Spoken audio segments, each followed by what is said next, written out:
pre-plan on the Office app, and then taking the field app into the field, executing the mission, and then syncing it back to the Office app.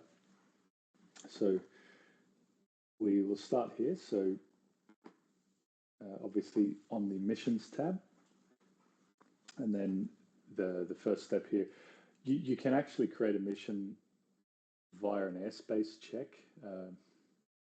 I don't think that's really something that you'd want to do in your case because you sort of know the areas already. Yeah, is that right? Yeah, and this is for firstly our staff who do the shark patrols. So they're at their set beaches. I've set up templates within the system, so they've got their location templates they can choose from.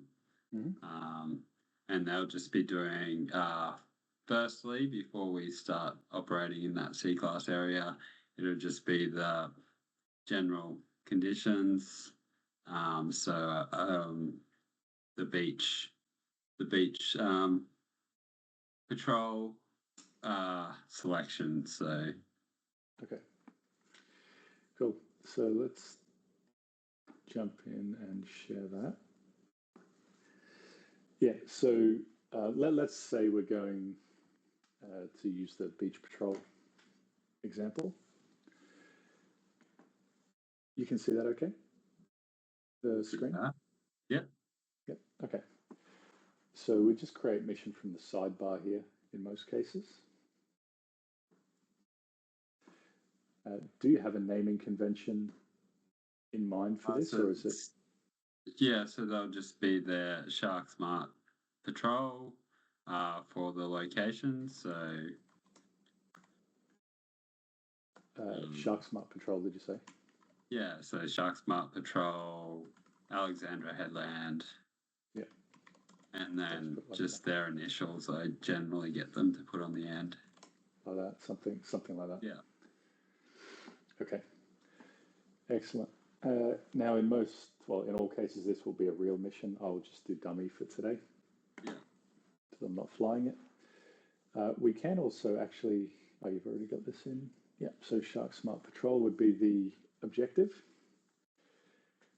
and then probably nothing to go in here, I suppose.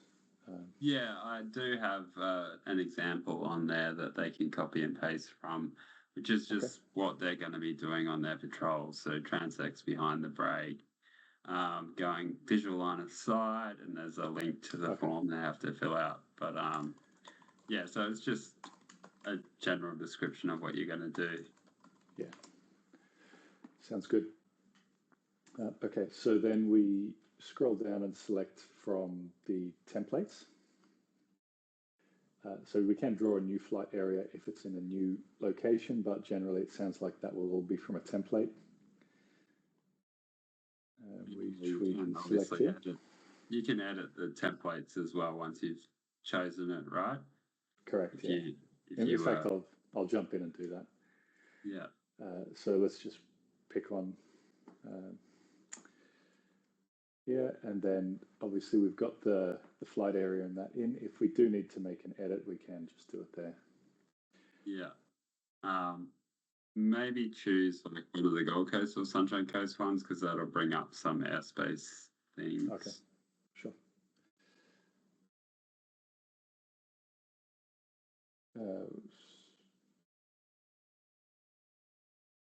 Yeah. North Korea? Maybe not North Korea because that's a different one again. But yeah, Burley or any of the Sunshine Coast ones is fine. Got it. All right, let's stick with that. Cool. Oh yeah, it's close. All right, so yeah, again, we can make edits with the drawing tools. And as I'm sure you know, any edits that get made in here will only stick on this mission. The template won't be affected. Yeah. So yeah, well, I'll leave it for now, but we could add markers and things like that as well. Okay. So good practice would be to add in nearby aerodromes or the if there's only one nearby aerodrome. So I'll just hit plus. We do a location, like a radius search, 10 kilometers by default. But it's obviously just a little outside that. You can also search by airport code and that here, but just using the radius is usually the way to go. So 5.4 miles to Gold Coast. And I'll just click on that, and then I usually just add that to the mission, that top one. And then if there's a relevant radio frequency that I'm going to be monitoring, I would add that to the mission as well. Sounds like that's going to be that tower frequency. And that's it. So what that adding the aerodrome gives me is a distance and bearing. So that's basically the center of your flight area, being 5.4 miles, 331 degrees from Gold Coast Airport aerodrome.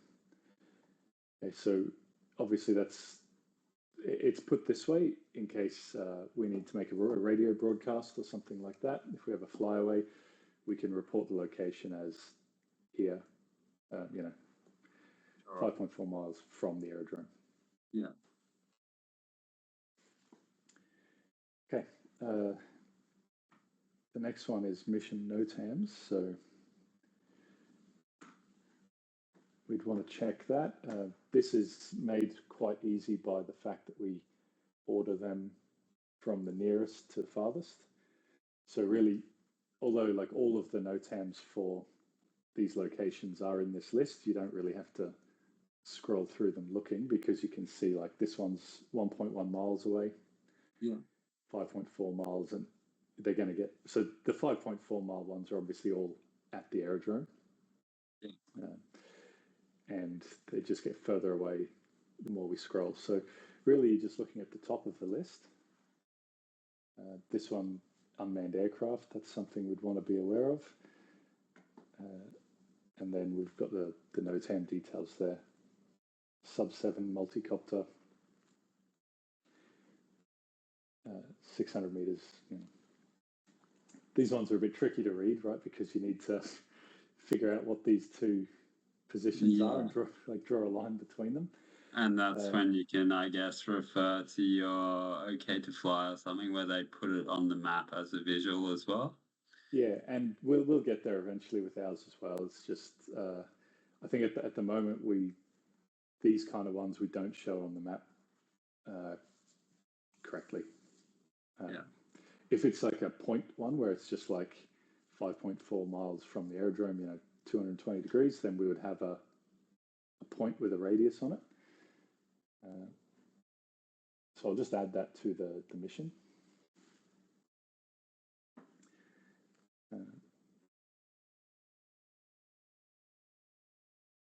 Yeah, and I don't think it's just showing as a radius.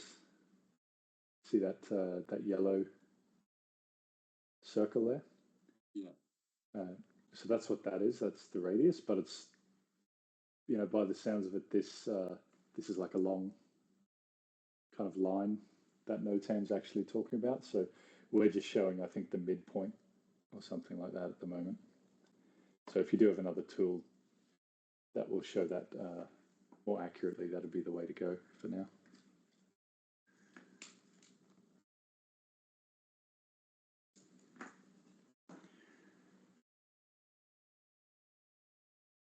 Are you looking that up? Yeah, I'm just having a look on the OK to fly, and there's a sort of a square area along the beach there. I think that's Greg, who does the filming for surfing events and stuff like that.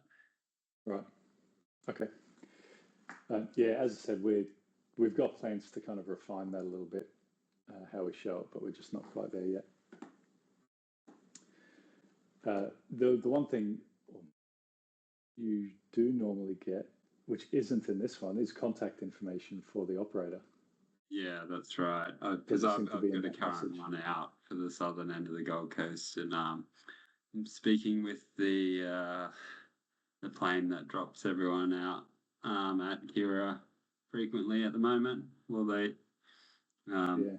Well, I tell them that we're not currently operating there, but we've got a NOTAM out. Yeah, okay.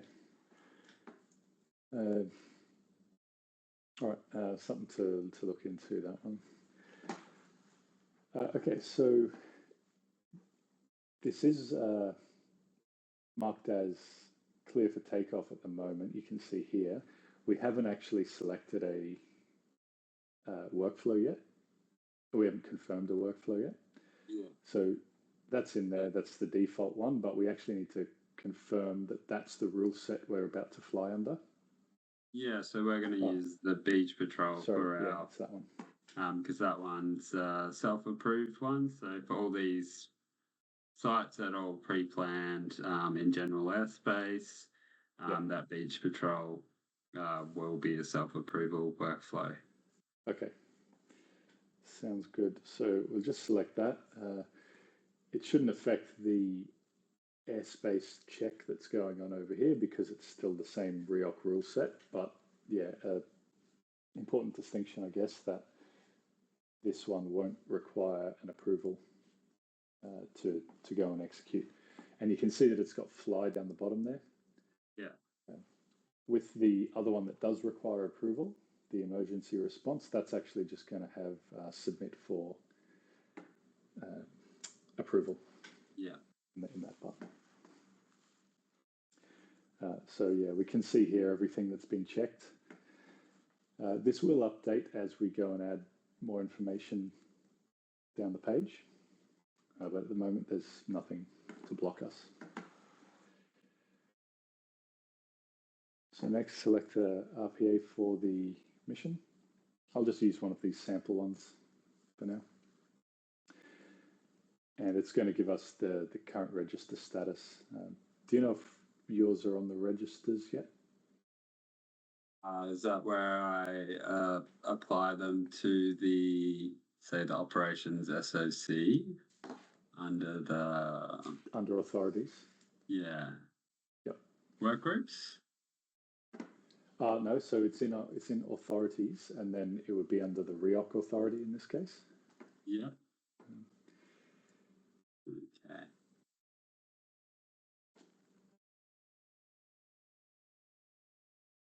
Yeah, so I just add them to that register then. Anything that's going to be flown under the REOC, yeah, just add it to that register. Yeah. And then that'll obviously show the register status there. We can jump into that afterwards if you want to discuss that at all. And then obviously serviceability status, if an aircraft is out for maintenance or something like that, it will show as unserviceable. Yeah.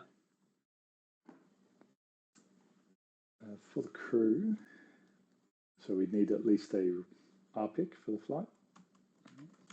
I have added myself for this. I'm also not on the register, but you'll see there's a remote pilot register there as well. Same spot.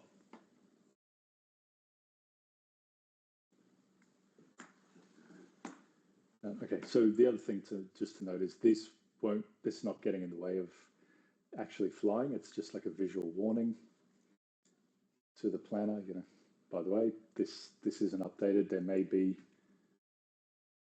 that it's well, not on register. Just means it hasn't been added to the register. But the other possible message is something like expired, right? Which could mean that the registration, the actual CASA registration, has expired, so it's no longer active on that register. It's switched over to expired, and that's just a warning that you may need to update paperwork and things like that.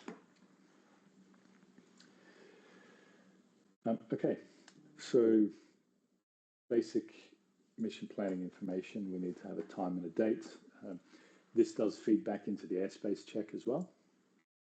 So, for example, if there was the candidate this year, right, but the Pacific Air Show is down there. So if there was a NOTAM active for that on a certain day and you go to plan a flight that conflicts with the NOTAM, then that would get picked up as long as you had put in the correct date and time for your flight.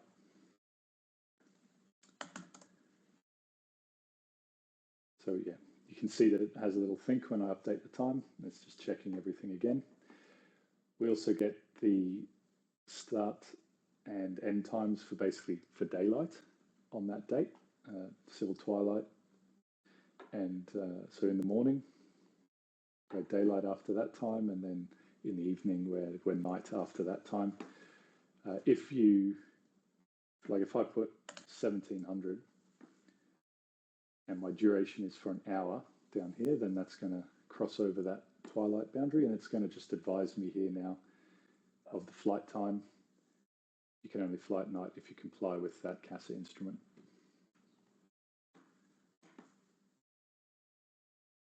All good? I imagine these flights will all be done in daylight.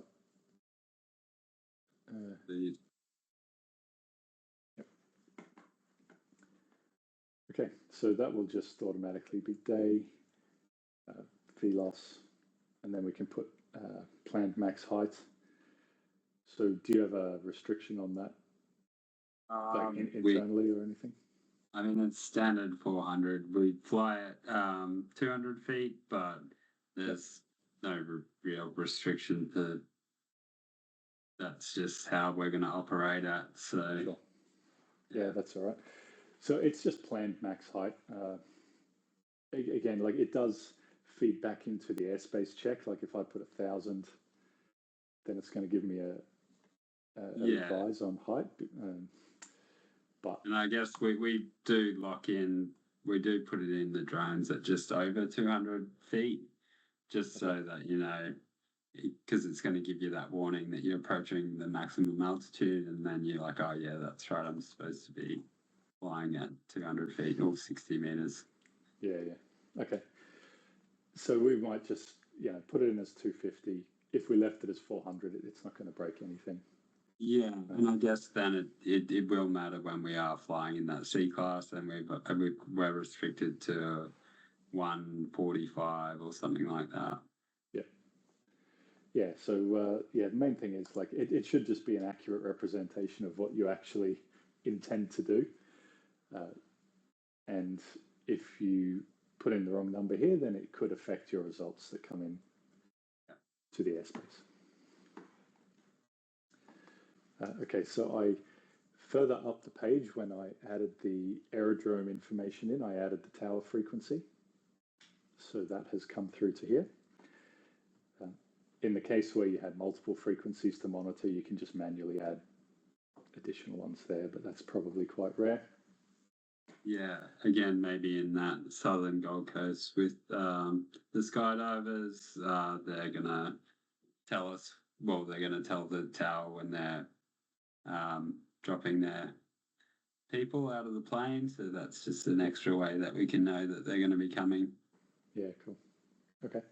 So as long as you're monitoring tower frequency, then I think they notify on approach. So okay, it's the second frequency. Yeah, sure. So the pilots in that area, your pilots in that area, hopefully know that that's the case, and that'll be part of the workflow for that area. Sure. Calling the company and then monitoring those frequencies. Sure. So the other thing you can do, like all of this information that we put in at this stage is later available in the field app. Yeah. When we're doing our flights. So if you wanted to, like, for example, add the skydive company phone number as well, for example, you can add that in here, and then you're out on the site. What was the number again? There it is. Dial it and off you go. You can chat to them. And once we've planned one of these missions at one of the sites, they can go and clone that previous mission, and that'll have those kind of contact details in it. Yep, all of this will get cloned. In fact, we'll clone this one afterwards, because if someone's watching the recording later, I'll just see how to do it. But yeah, that's correct. So it's actually, with that in mind, it's worth getting the first one really comprehensively planned. Dot all the I's and cross all the T's, knowing that that's sort of going to be your template going forward, because as you said, they could plan it like this one time and then clone it 100 times. And as long as everything's right the first time, it should be right the other times. Obviously, the airspace check will still so every time. your NOTAMs and stuff like that, you're going to go through that again with the clone mission. Yeah, but all this stuff that we're adding in, like with the frequencies and the RPA and the pilot and all that, even will all get cloned, and you can just edit it as required. Okay, so the last step here is the job safety assessment, because it's part of the REOC requirement. So I'll just hit start. Standard questions. I'll just flick through all these. So depending on how you answer this, you might get that prompt. Is it likely that a person moving into the area? So yeah, that's possible. Please mitigate the risk using the form below. Once again, this is just a prompt. It's not enforced. Like, you can continue without adding mitigation if you ignore this. It's just a prompt to remind you. Yeah, and I guess that's something that we already consider, and we have our area to stop people from coming through. I'm sure you do. That like things like that are obviously a big one for you guys. Yeah. So yeah, I'll say this. Doesn't really matter how I answer these. I'm sure you'll answer them better.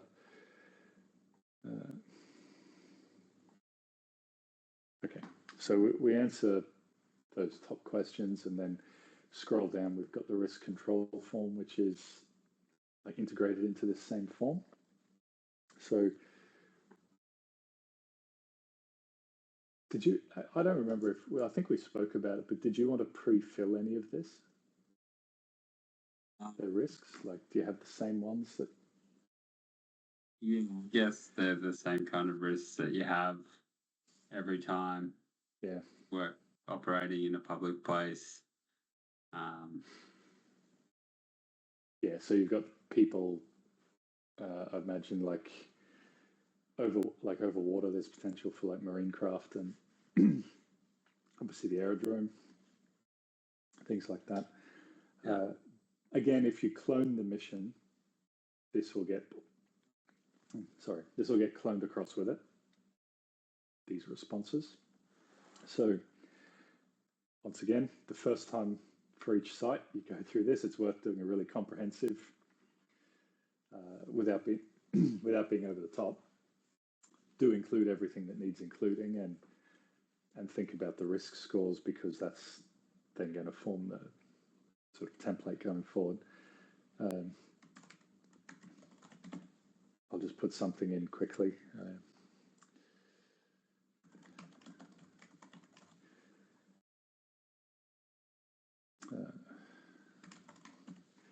And we give it a score, right? So yeah, that's possible, and the consequence is something.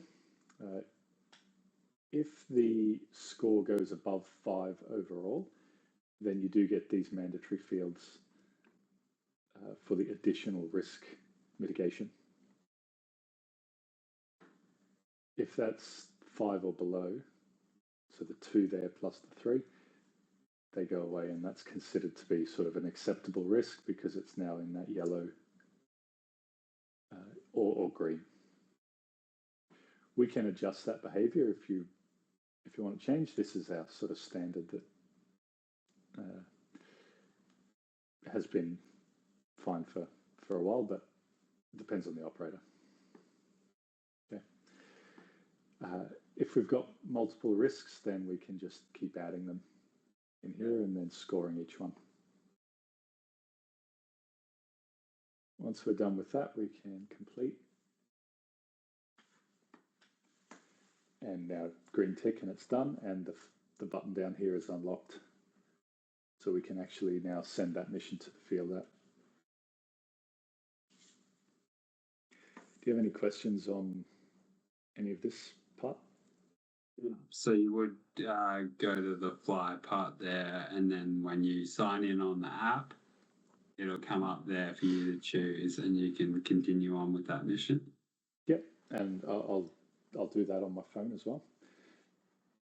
But just to note, it's going to show up for this person when they sign into their app, not for anyone else. So the person who's planned the mission, then getting everyone's missions coming into the app, so they don't have 50 missions to scroll through. They should just have their own. Yeah, correct. So, and the person, technically the person who plans it doesn't have to be the remote pilot in command. You know, I could plan a mission for you to fly if I have the appropriate user roles. Just to note, especially if people are cloning missions, if you plan a mission and then I clone it, I need to change that to my name if I'm going to fly it. Otherwise, it's just going to show up for you. Okay.